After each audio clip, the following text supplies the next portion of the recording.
Uhali gani mtazamaji wa Come TV Tanzania, karibu Come TV Matukio. Jina langu ni Witelala, na leo katika kuangazia matukio tunakwenda kukujuza nini ambacho kinaendelea nchini Kenya.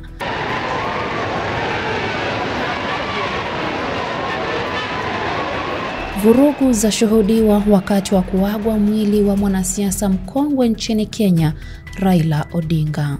Polisi nchini Kenya imelazimika kufyatua mabomu ya machozi na risasi hewani ili kuwatawanya maelfu ya waombolezaji waliokwenda kuaga mwili wa Raila Odinga, aliyefariki siku ya Jumatano nchini India kufuatia mshtuko wa moyo. Watu wawili tayari wameripotiwa kufariki dunia. Mapema Alhamisi asubuhi, vurugu zilishuhudiwa pia katika uwanja wa ndege wa kimataifa wa Jomo Kenyatta jijini Nairobi wakati wa kupokea mwili wa Odinga, na hivyo kutatiza hafla ya kupokea mwili huo kwa heshima za kijeshi na iliyotakiwa kuhudhuriwa pia na Rais William Ruto na maafisa wengine wa serikali.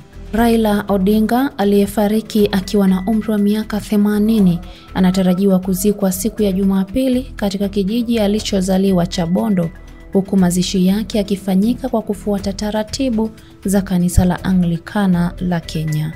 Na kwingineko, waziri mkuu wa Israel Benjamin Netanyahu amesema atahakikisha Hamas inairejesha miili ya mateka waliosalia huko Gaza, akisisitiza kuwa mapambano bado hayajaisha.